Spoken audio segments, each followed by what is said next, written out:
Hello, everyone, and welcome once again to the Temple Institute Parsha class. My name is Gedalia Meyer, and I'm podcasting from Malu Dubim in Israel.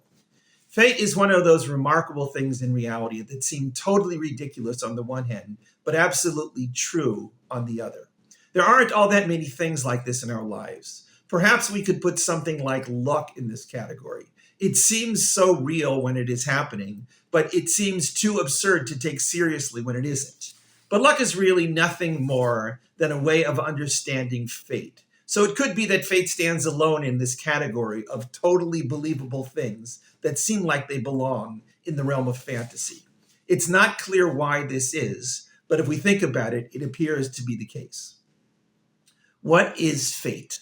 It is that sense that things are going to happen a certain way because that is the way they have to happen.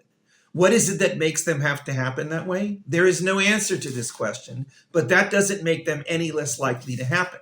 Of course, many of us have ideas about what this mysterious power is. Some may call it God, while others may call it karma. Many may not be comfortable in giving it a name at all, but recognize that it is there just the same. Fate is probably one of the oldest beliefs in the collective arsenal of human beliefs. It is hard to imagine any belief being older than fate. It is something that seems to arise naturally within the human mind. Nobody can provide a reason for why we have this belief, but that doesn't make the belief any less powerful. It may or may not fit into that vague range of things that are beneficial to our survival in one way or another, but then again, it may not. Fate doesn't seem to care at all if it helps us out in the long game. It just is, whether we like it or not. But as powerful and as enduring as the belief in fate has been, there is an equally powerful impulse to reject it altogether. This stems from two things: the lack of any visible or perceivable power behind this force, and the desire to control our own course in life through our own volition. From a combination of these two compelling arguments, many people have managed to reject the belief in fate completely. This doesn't mean that they really and truly disregard fate as a force in reality, as much as they don't feel comfortable admitting to such a fantasy. Believing in fate smacks a little bit of throwing in the towel on one's control of one's life. It is like putting one's money or one's happiness in the hands of a fortune teller. Whether we are fate believers or not, we all realize that we still have the power to do something about our destiny. This is also about as firmly embedded in the human conscience as things get. It comes with our free will and our desire to be active instead of purely passive. It is an underlying desire to fight fate and to contest the inevitability of everything that happens. We want to have our hands on the wheel, at least some of the time, and we resent it being handed over to someone or something other than ourselves. Fate is one of the most common themes of literature and storytelling. It is hard to imagine an ancient story that doesn't involve fate in some way. Even in modern times, it takes a prominent but debatable role in our stories. In the Bible, it is always there, slipping in between the words and the verses, and frequently playing a dramatic part in the shaping of the story. A close analysis of the words reveals that one of the principal names of God in the Hebrew text, Elohim, is really the power of fate. But this is not the only power in the story, divine or otherwise. Hashem can overrule the dictates of fate, and human initiative can challenge it also. In fact, this could be said to be the primary message of the Torah. This week's Parsha is called Miketz, a word that means at the end of. The word in no way sets the tone for the Parsha, but it does connect it with last week's Parsha. We left off with Joseph, the favorite son of Jacob, who was sold to a passing caravan by his envious brothers, being brought to Egypt to be a slave. There he rose in the ranks of the aristocratic house he served, until fate finally caused him to be unjustly accused of raping his master's wife and thrown in jail. There he interpreted the dreams of two other prisoners with uncanny accuracy. This was fate in spades. Two dreams that could be understood as either random nonsense or something meaningful, somehow through his interpretation, coming to reveal the future almost as if it were already told. But despite his best efforts for the prisoner whose fate was to survive and thrive, to return the favor and arrange to get him out of jail, he remained there for another 2 years. This brings us to this week's Parsha. The Parsha begins with 2 other dreams. This time it is Pharaoh himself who dreams. The famous dreams of the 7 healthy cows and 7 healthy stalks being eaten and swallowed by 7 thin and unhealthy cows and 7 thin and parched stalks. When Pharaoh couldn't find any interpretations among the vast core of sages and soothsayers of ancient Egypt, he was reminded by this very prisoner that there was a Hebrew man in the jail who had a remarkable skill of dream interpretation. So it was that fate brought Joseph out of jail and in front of Pharaoh. When Pharaoh told Joseph his dreams, he spiced things up a bit. In the dreams, the thin and parched cows or stalks did swallow the healthy ones. But in Pharaoh's retelling of these dreams, he said that he couldn't even tell that the healthy cows were inside the unhealthy ones. Their appearance was just as unhealthy as before. While this little detail is easy to miss in this dramatic story, Joseph noticed it and used it in his interpretation.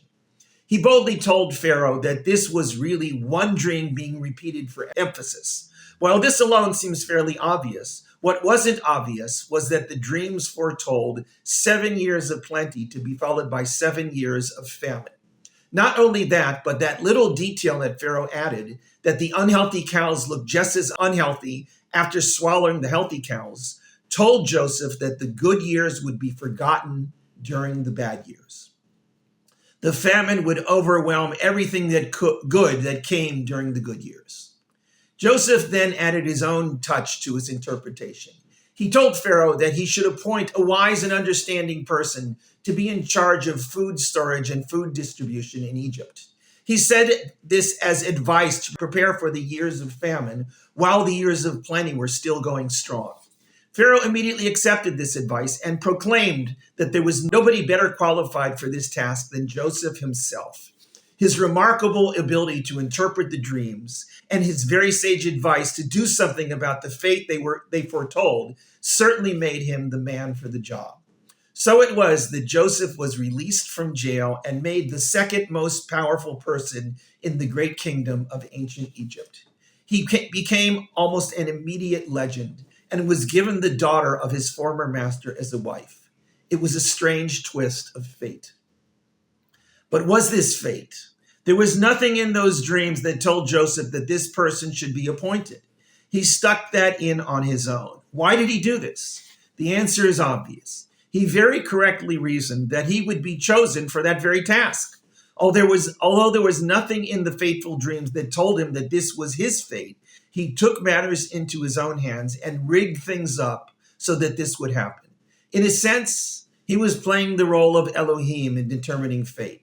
But in another sense, he was simply using the remarkable power of human initiative to dramatically alter his own destiny. What about that other little detail of the dreams? Pharaoh slightly changed the dream when he told it over to Joseph. For his part, Joseph didn't know that this was Pharaoh's added spin to his own dream. How could he? His job was to call it like he heard it. This was what he heard, so he incorporated it into the dream interpretation. But it really wasn't there at all. In Pharaoh's actual dream, the Torah states nothing about any trace of the healthy cows vanishing when they got swallowed by the unhealthy cows. For all we know, the unhealthy cows got fatter in the dreams as a result of eating the healthy ones. But for one reason or another, this was the way Pharaoh remembered things, and this was what Joseph heard. So he interpreted the dreams accordingly. He didn't only predict a fate of 7 good years followed by 7 bad years. He fatalistically predicted that the good years would be totally forgotten in the course of the bad years. Now, this alone isn't so impossible to believe. It happens to be a characteristic of human nature to forget the good when the bad rolls around. But there was really no way of knowing that this would indeed be the case with this upcoming famine. For that matter, there was no way of knowing if the famine or the good years would come around to begin with. These were just dreams with very debatable interpretations. Who said that they would come true? This is where the force of fate shows its full power in the Bible. The dreams and the way they were interpreted were a revelation of destiny. This is what had to happen. that it did only confirms this power. But Pharaoh's little addition and Joseph's putting in his own 2 cents for himself were also shapers of destiny. Pharaoh, perhaps unwittingly, set things in motion so that the famine would overwhelm any memory of the good years. Perhaps only Pharaoh had the power to make such a thing come to be. Or perhaps it was only through the firm belief in Joseph's interpretation of the dreams that paved the way for this evil prediction to be set in stone. Either way, this is what happened. But Joseph himself, through his own initiative in destiny, set things on a somewhat different course. He greatly altered his own personal situation, and he managed to mitigate the potentially catastrophic predictions of the famine. Was he controlling fate with his inserting himself in this crucial role and steering things so that they would survive the famine? It certainly seems so. This was not in the dream or in the dream interpretation. Joseph told Pharaoh that the ramifications of Pharaoh's dreams were in the hands of Elohim. That certainly proved to be the case, but they were also in the hands of a prisoner who had no power other than his own clever mind and his own bold choice to take matters into his own hands. Fate is like the Titanic on the way to that iceberg. There is nothing anyone can do to turn things around. The boat is going to hit the iceberg. But any individual on that boat could steer things, even a little bit, to put some aspect of fate into their own hands. This is a power we all possess. We have to recognize the supreme power of fate, but we also have to realize that we can call some of the shots. Shabbat Shalom.